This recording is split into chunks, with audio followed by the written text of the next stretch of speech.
Good morning. Good morning and welcome to your 5 a.m. cash flow mastery. And my dear friend, the topic for today is what is cash rich business model? क्या है आखिर ये क्या है cash rich business model? आज ना हम इसके ऊपर बात करने वाले हैं। आज का टॉपिक थोड़ा छोटा लेकिन इंटरेस्टिंग रहेगा। ये उन सवालों के जवाब देगा जिससे ना आज हमें पता लगने वाला है कि आखिर हो क्या रहा है, आखिर मामला क्या है, आखिर नज़ारा क्या है कि आपका जो बिजनेस है, जो आप कर रहे हो, वो अपने आप से अपने पैसों का इंतजाम कर रहा है और वो बढ़ता चला जा रहा है, बढ़ता चला जा रहा है और बढ़ता ही चला जा रहा है। और उसको ना अब कोई बहुत ज़्यादा लोन या डेब्ट लेने की ज़रूरत नहीं है। कैसे होता है ये? कैसे होता है ये? ऐसा बिजनेस का मॉडल खड़ा कैसे करते हैं जिसको हम बोलते हैं कैश रिच बिजनेस मॉडल? क्योंकि ना अक्सर मैंने सुना है बिजनेस एंटरप्रेन्योर को ये बात करते हुए कि देखो जी, अब हमने एक शोरूम तो खोल लिया है, अब मैं चाहता हूं कि 150 किलोमीटर के अंदर अपने शोरूम ही शोरूम हो जाएं। बस उसके लिए ना अगर कोई 5 7 10 20 करोड़ रुपए का इंतजाम हो जाए, सिर्फ पैसों की कमी है, कुछ पैसा मेरे बिजनेस के अंदर आ जाए ना, तो मैं बिजनेस को एक्सपेंड कर दूं। तो क्या हुआ? अब शुरुआत हो गई किस बात के लिए? पैसे की तलाश के अंदर। तो फिर कभी एक लोन, तो कभी दूसरा लोन, तो कभी तीसरा लोन, तो रीस्ट्रक्चरिंग, तो बैंक ट्रांसफर, तो ना जाने। तो बिजनेस तो कहीं का कहीं रह गया और बिजनेस एक ट्रैप के अंदर फंस जाता है और वो हो जाता है डेप्ट का ट्रैप। और कहीं ग्रोथ जो लगातार हो रही थी और ग्रोथ में ब्रेक लगी और गलती से कहीं डिक्लाइन आ जाए, तो फिर तो बिजनेस जो है वो ताश के पत्तों की तरह गिरना शुरू हो जाता है।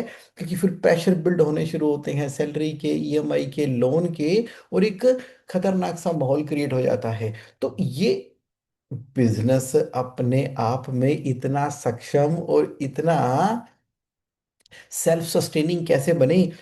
क्या होता है, क्या होता है जगमोहन ये कैश रिच बिजनेस मॉडल? आज बता दो तो सुन लो। उसके लिए एक छोटी सी मैं कहानी सुनाता हूँ, एक रियल बिजनेस एंटरप्रेन्योर की कहानी। वो जो बिजनेस एंटरप्रेन्योर है उसकी एज कोई अराउंड 22 ईयर्स की है और वो एक इंडस्ट्रियल एरिया के अंदर काम करता है। क्या करता है? मोल्ड्स बनाता है, डाइयाँ बनाता है इंडस्ट्रियल एरिया के अंदर। जो मोल्ड और डाइस बनाता है ना, तो उस बिजनेस एंटरप्रेन्योर ने इस डाई फिटर के साथ में ऐसा अरेंजमेंट किया हुआ है कि भाई साहब, ऐसा है कि आप हमारी फैक्ट्री में मोल्ड बनाओ, डाइयाँ बनाओ, लेकिन जितनी बनाते जाओगे उतने मैं पैसे आपको देता चला जाऊंगा। यानी कि वो जो 22 साल का नौजवान बिजनेस एंटरप्रेन्योर है वो पहले दिन से ही बिजनेस एंटरप्रेन्योर है। तो अब वो किसी की फैक्ट्री के अंदर जॉब वर्क के बेसिस के ऊपर डाइस बना रहा है, मोल्ड बना रहा है, जितनी बन जाती है उसके पैसे ले लेता है। अब दोनों को क्लैरिटी है। अब यहां पर देखो, इस 22 साल के बिजनेस ओनर का कैश रिच बिजनेस मॉडल है। तो क्या उसको फैक्ट्री लगानी थी? नहीं। क्या मोल्ड बनाने के लिए पूरा का पूरा इंफ्रास्ट्रक्चर उसको खड़ा करना था? नहीं। क्या उसको कोई सैलरी किसी को देनी है? नहीं। कोई बिजली, पानी, पंखे, कुछ नहीं। वो तो उस फैक्ट्री के अंदर जाकर उनके लिए मोल्ड बना रहा है, जितने बना देता है उसके जॉबर चार्जेस मिल जाते हैं और वही उसका नेट प्रॉफिट है। तो उसके इस बिजनेस के अंदर कोई लॉस होने के चांसेस ही नहीं है उस डाईफिटर के।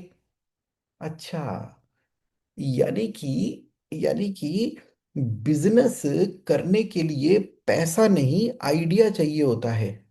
ओहो, ओके, ठीक है। अब क्या हुआ? धीरे धीरे काम बढ़ना शुरू हुआ और वो बिजनेस एंटरप्रेन्योर भी खुश था कि भाई देखो ये डाई फिटर इतनी बढ़िया डाइयाँ बनाता है, उसको अच्छे से अच्छे बड़े से बड़े ऑर्डर मिलने शुरू हो गए।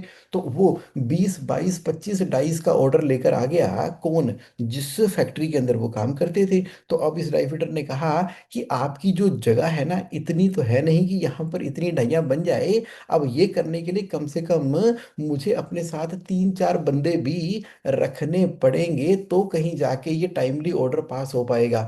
तो उस वाले बिजनेस, उसको फैक्ट्री ओनर बोल देते हैं। तो फैक्ट्री ओनर ने डाई फिटर को बोला कि क्या करना पड़ेगा। उसने कहा इसके लिए स्पेस चाहिए होगी। तो ठीक है जी, स्पेस कहाँ पे करेंगे? कहते हैं ख्याला में कर लेते हैं, ख्याला इंडस्ट्रियल एरिया में। ओके। तो ख्याला इंडस्ट्रियल एरिया में एक जगह देखी गई, एक शेड देखे गए। और उस शेड के ऊपर अब इस डाई फिटर ने फैक्ट्री ओनर से बोला कि देखो जी, पूरा इंफ्रास्ट्रक्चर लगाना पड़ेगा। अब ये जो 22 से अब 24 साल का डाइफिटर हो चुका है, तो उस फैक्ट्री ओनर के पास इतने बड़े बड़े ऑर्डर आए हुए हैं। अब उसने इसको एक जगह आइडेंटिफाई करके भी दे दी, और वहां पर पूरा इंफ्रास्ट्रक्चर भी खड़ा करके दे दिया। तो ओईएम सप्लाई के हिसाब से उसने उसको काफी सारा एडवांस भी दे दिया।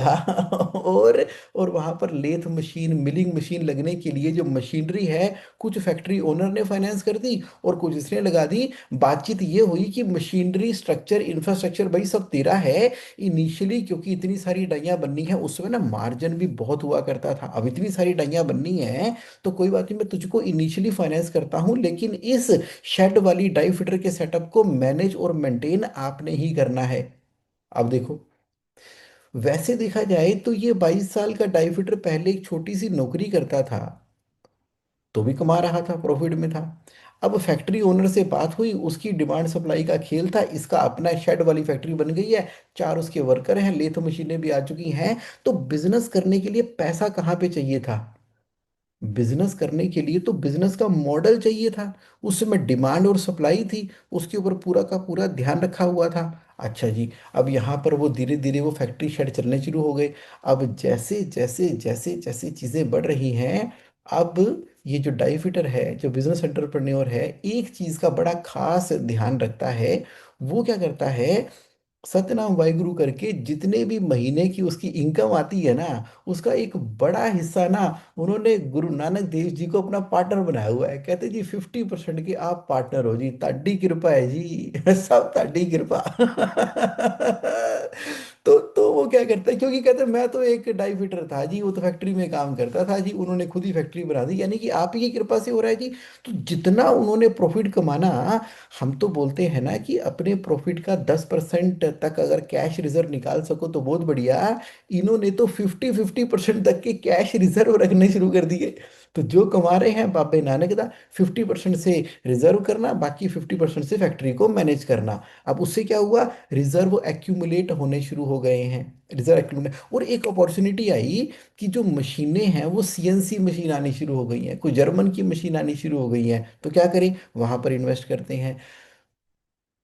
जैसे दिल्ली इंडिया में प्रगति मैदान में आजकल बड़ी एग्जीबिशन लगती है, वैसे जर्मनी वगैरह में भी काफ़ी बड़ी एग्जीबिशन लगती है, वो मेला होता है।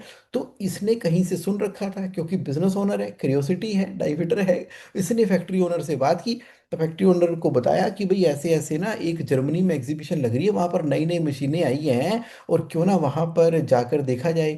तो उस फैक्ट्री ओनर ने कहा कि देखो, ना तो मेरे पास टाइम है, ना तो मेरे पास तुम्हारी विजिट करने के लिए कोई पैसा है। हाँ, मैं एक एसोसिएशन का मेंबर हूँ, वो कोई ओखला इंडस्ट्रियल एरिया एसोसिएशन है, उसका मेंबर हूँ। और मेंबर के सेक्रेटरी साहब कह रहे थे कि भारत सरकार की कोई स्कीम आई हुई है कि भारत से कोई अगर उद्यमी, अगर वो रजिस्टर्ड है एमएसएमई के अंदर, तो एक एक एक बिजनेस का पैनल जो है वो बाहर जाता है, तो आपके आने जाने के, रहने के, खाने के और एग्जीबिशन को अटेंड करने के लिए बहुत सारा अमाउंट सब्सिडाइज हो जाता है। तो मैं आपको उस ग्रुप के साथ में ऐड कर देता हूँ। अब ये डाइफिटर बिजनेस ओनर साहब क्या बन गए? उस एसोसिएशन के मेंबर बन गए। मेंबर बन गए तो 4 लोगों से पहचान हुई। जब 4 लोगों से पहचान हुई, तो उनको पता लगा कि यार ये तो बड़ा काबिल डाइफिटर है, इंजीनियर है, जर्मनी जाने की बातें कर रहा है।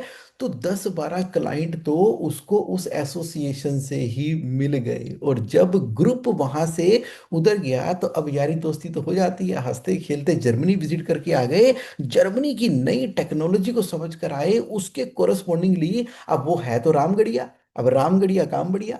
तो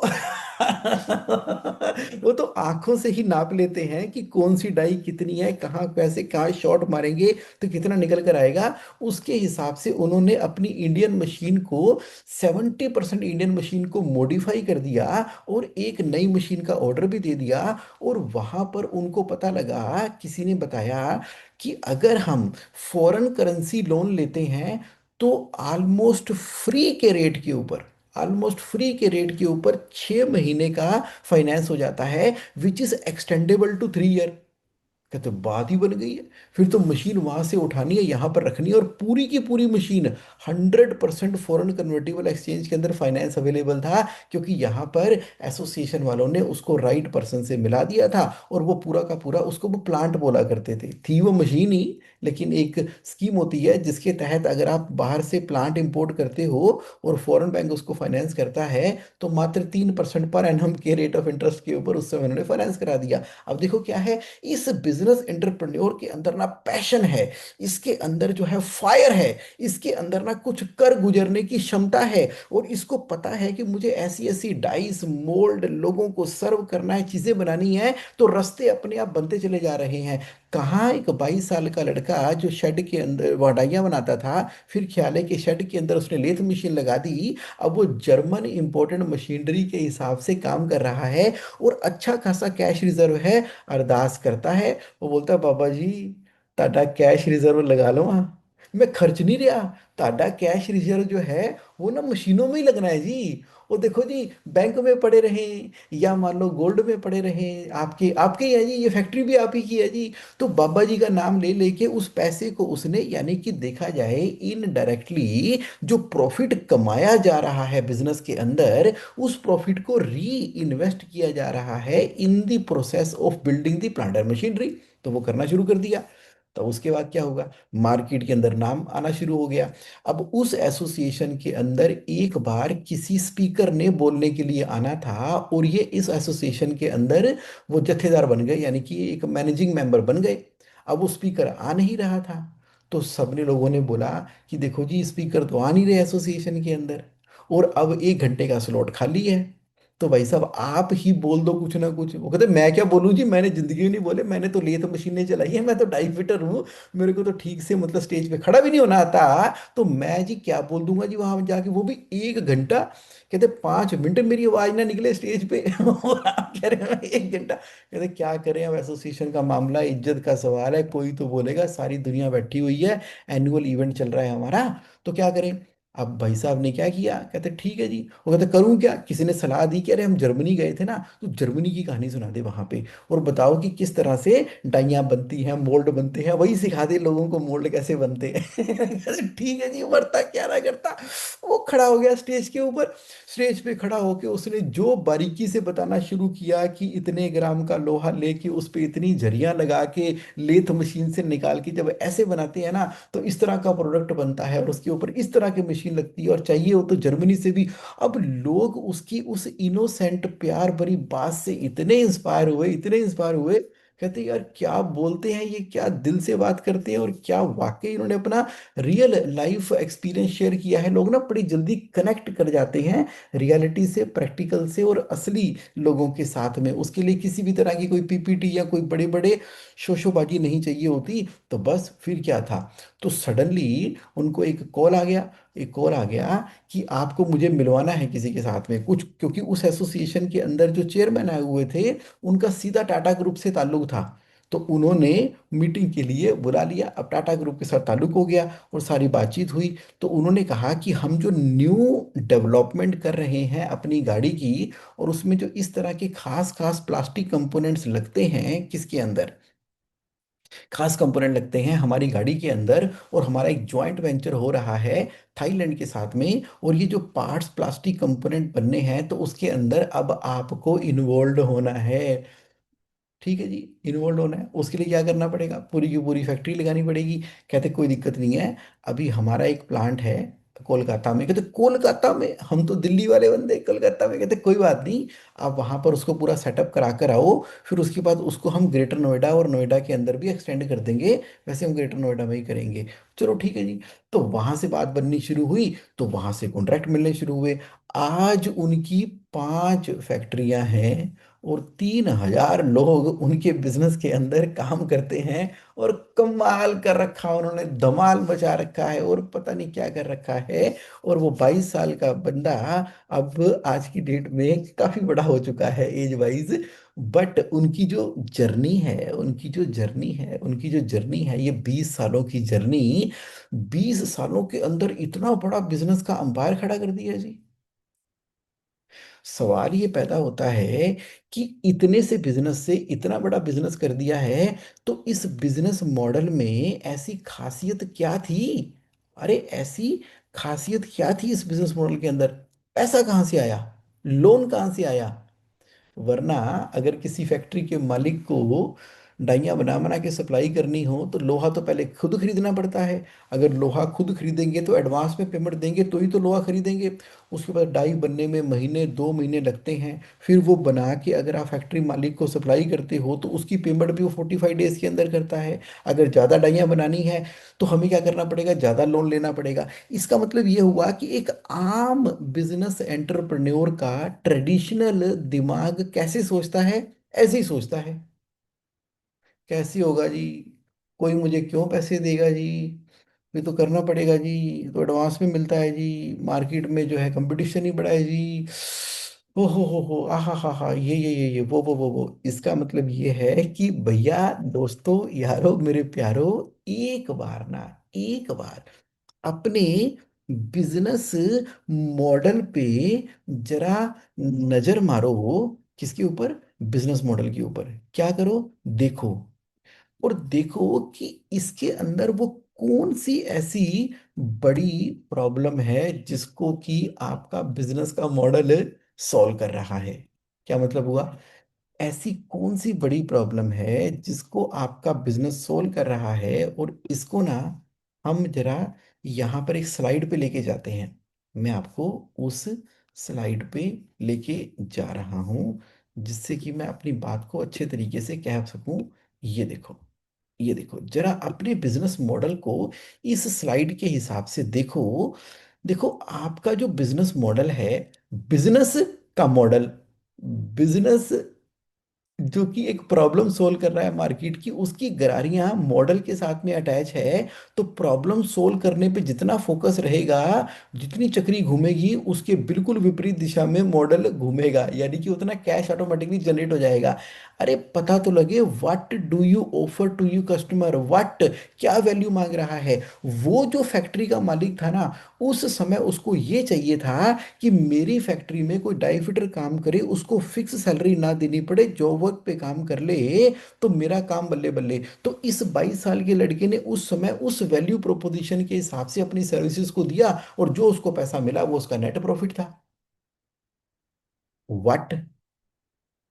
यानी कि शुरू के बिजनेस मॉडल और आज के बिजनेस मॉडल में, आज जब हजारों लोग उसकी कंपनी में काम कर रहे हैं, करोड़ों रुपए की टर्नओवर उसके अंदर है, आज भी वो क्या कर रहा है? उसने अपने उस सेगमेंट को आइडेंटिफाई करके रखा हुआ है जो उसकी वैल्यू करता है। चाहे वो टाटा ग्रुप हो, तो चाहे वो ऑटोमोबाइल की इंडस्ट्रीज हो, जो उसके प्रोडक्ट की वैल्यू करते हैं और समझते हैं, उनके साथ में वो कनेक्टेड है।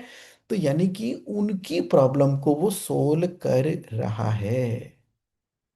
अब जैसे जैसे आप इस बिजनेस मॉडल के एक एक पिलर के ऊपर डीपली डीपली डीपली जाओगे, और जो मैंने आपको रियल लाइफ स्टोरी बनाई है उसके अंश को इसके साथ में कनेक्ट करोगे ना, तो हमारा कैश रिच बिजनेस मॉडल खड़ा होना शुरू हो जाएगा। क्योंकि बिजनेस अपने पैसों का इंतजाम खुद कर लेता है, क्योंकि कुछ ना कुछ ऐसी कंडीशन, कहानियां, अटैचमेंट मिल जाती हैं कि ये जो दुनिया है वो लोगों से बनी हुई है। आज का जमाना जो है वो कंपटीशन का नहीं है, कोलैबोरेशन का है। कोलैबोरेशन का है। कोलैबोरेशन, ज्वाइंट वेंचर, मिल के चलना, प्रॉब्लम को सोल्व करना, आगे बढ़ना, अपनी एक इंडिपेंडेंट बिजनेस आइडेंटिटी रखना, और सामने वाले की इंडिपेंडेंट बिजनेस आइडेंटिटी रहना। ये एक तरीका है बिजनेस को करने का, कि कर क्या रहे हैं, वैल्यू क्या क्रिएट हो रही है, कौन है मेरा टारगेट कस्टमर, कैसे कर रहे हैं, पैसे रेवेन्यू मॉडल में आ कहाँ से रहे हैं, ये पूरी वैल्यू चेन में मैं कहाँ पे कोलैबोरेट करके बैठा हूँ, मैं कौन सी वैल्यू प्रोपोजिशन दे रहा हूँ। मतलब क्या हुआ कि एक बार भरे तो सही क्या बिजनेस का कैनवस, बिजनेस के कैनवस के जो 9 पॉइंट्स है ना, कि मेरे की पार्टनर कौन है, मेरे कोलैबोरेटेड पार्टनर कौन है। स्विगी के अंदर रेस्टोरेंट है, ग्रोसरी डिलीवरी प्रोवाइडर है, आपके कौन है कोलैबोरेटर जिनके साथ मिलके आप काम कर रहे हो, कौन आपको माल सप्लाई करता है, कौन खरीदता है आपसे, कौन आपको रॉ मटेरियल दे रहा है। तो की पार्टनर कौन से हैं, करते क्या हैं, की एक्टिविटी, रिसोर्सेज क्या है, वैल्यू प्रोपोजिशन क्या है, कस्टमर से रिलेशनशिप बनाने के लिए क्या किया, मेरा चैनल क्या है, मेरे कस्टमर के सेगमेंट कौन सा है, खर्चे कहाँ जाने हैं और रेवेन्यू कहाँ से आना है। एक बार ना, एक बार मेरे कहने पे ये जो मैंने आपको दिखाया क्या, बिजनेस का मॉडल, और ये जो मैंने आपको कहानी सुनाई, कि उसके अराउंड इस प्रॉब्लम को सोल्व करते हुए आप देखोगे अपने आप आपको ना लोग मिलते चले जाएंगे, अपने आप रिसोर्सेस से जुड़ते चले जाएंगे। लेकिन ध्यान कहाँ पे रखना है, कैश रिच बिजनेस मॉडल, जिसके अंदर कुछ फंडामेंटल कैश फ्लो के प्रिंसिपल हैं, जिसके अंदर जो भी कलेक्शन आपके पास आई उसका एक हिस्सा कैश रिजर्व में जाना चाहिए, जो कि इमरजेंसी कैश रिजर्व भी होगा, और आपके प्रॉफिट को री इन्वेस्ट करने वाला कैश रिजर्व भी होगा। और उसके बाद बिल्कुल डेडिकेशन के साथ में आप लगे रहो, राइट रिसोर्सेस, राइट चैनल आपको मिल जाएंगे, और बिल्कुल भी अटैच नहीं होना बिजनेस मॉडल के साथ में। बिजनेस मॉडल समय के साथ साथ साथ साथ बदलता रहेगा, अपग्रेड होता रहेगा। अगर अभी भी पेजर बिक रहे होंगे, नहीं, पेजर की टेक्नोलॉजी बंद होगी तो मोबाइल में आएगी, मोबाइल कीपैड वाला आएगा तो मोबाइल स्मार्ट वाला आएगा, मोबाइल स्मार्टफोन वाला आएगा तो मोबाइल ना जाने कैमरे के फीचर और पता नहीं कौन कौन से फीचर के हिसाब से आएगा। मोबाइल ही एक ऐसा डिवाइस बन जाएगा जो लैपटॉप को ही रिप्लेस कर देगा। तो टेक्नोलॉजी समय के साथ साथ आपका बिजनेस मॉडल बदलता चला जा रहा है, बदलता चला जा रहा है, क्योंकि जिस तरीके से आप सेल और परचेज और प्रोडक्शन कर रहे हो, बात बिजनेस मॉडल में उस तरीके की है ही नहीं। बात तो आपके बिजनेस मॉडल के अंदर ये है कि आपका बिजनेस का मॉडल सच में कौन सी प्रॉब्लम सोल्व कर रहा है।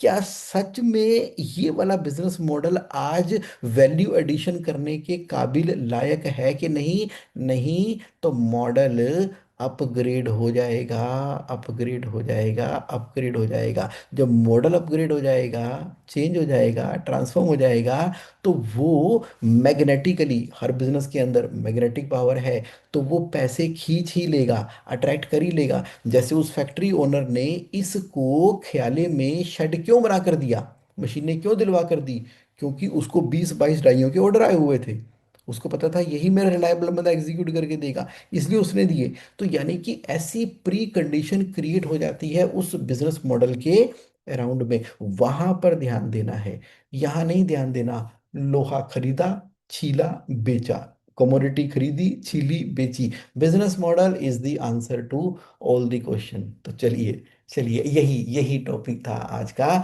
इसके द्वारा मैंने कुछ उन प्रश्नों को आंसर करने की कोशिश की है जो लोग हार मानकर बैठ गए हैं, कि जगमोहन अगर पैसा होगा ना, पैसा होगा ना, तो तभी मैं ना कुछ ग्रो कर पाऊंगा।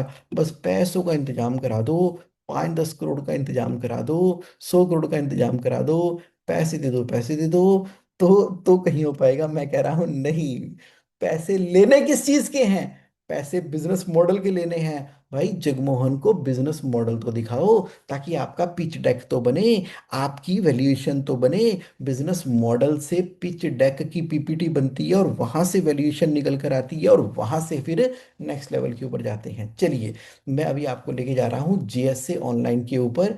तो जैसे ही आप जेएसए ऑनलाइन में जाएंगे, तो कैश फ्लो समिट तो आ ही रहा है, 11 अप्रैल 2026 को। तैयार हो जाओ, तैयारियां बढ़नी शुरू हो गई हैं, पॉपअप भी लगा दिया है मैंने, इसलिए जेएसए ऑनलाइन खोली। यहाँ पर देखो, ज्वाइन अवर कम्युनिटी है ना, तो जैसे आप ज्वाइन अवर कम्युनिटी पे क्लिक करोगे तो क्लिक हेयर टू ज्वाइन पे आ जाना। तो अपने आप से वो आपको ज्वाइन करवा देगा कैश फ्लो कम्युनिटी के व्हाट्सएप ग्रुप के अंदर। और अभी भी अगर आप कैश फ्लो कम्युनिटी का पार्ट नहीं हो तो यहाँ पर जाकर आप ज्वाइन करो, ताकि लाइक माइंडेड बिजनेस एंटरप्रेन्योर मिलते चले जाएं और cash flow revolution, cash rich business का सबका सपना पूरा होता चला जाए और इंडिया बन जाए cash rich India. So thank you very much everybody for participating today. Have a great great and amazing time. फिर मिलते हैं नेक्स्ट सैटरडे एक नए टॉपिक के साथ में। तो जो मेरे साथ आज लाइव हैं, तो बताइए कैसा रहा आपके लिए आज का एक्सपीरियंस, जल्दी से। तो आज हमारे साथ विजय पाटिल जी भी हैं, पीनल शाह जी हैं, के महेश्वरी जी तो हमेशा होते हैं। ऐसा लगता है कि शुरुआत ही आपसे होती है, और उससे भी पहले आजकल होते हैं हमेशा हमारे रजनीश जी लुधियाना से। So thank you. तो मुझे यही रहता है कि मैं रजनीश जी 2 मिनट पहले ही पहुंचूं, क्योंकि आप तो पहुंच चुके होंगे। चलिए, 5 बजे के सेशन के अंदर हमारा ऐसा प्यार और मित्रता हो गई है ना इस जन्म की। तो हम 5 AM फ्रेंड बन गए हैं, और उसके बाद दिन क्या मस्त निकलता है। तो मृदुल मुस्कारा जी भी हैं, प्रणय हांडा जी भी हैं। रजनीश जी कह रहे हैं good morning, thank you for sharing your thought, it was both helpful and encouraging, thank you for your love. Mridul ji thank you sir, thank you for your participation. And Amit Advani ji, so happy to see you live today. Amit ji एक good news है मेरे पास, वो jointly share करनी है, बस मैं date और time की वेट कर रहा हूँ। Amit ji thank you for participating. चलिए विजय पाटिल जी, फिर मिलते हैं अब किसी नेक्स्ट प्लेटफॉर्म के अंदर। तैयारी कर लो, तैयारी कर लो, कैश फ्लो समिट आने वाला है, बहुत जल्दी आने वाला है। कब आने वाला है? 11 अप्रैल 2026। तो चल रही है जी तैयारी, रह गए 4.5 महीने। Okay, thank you, bye.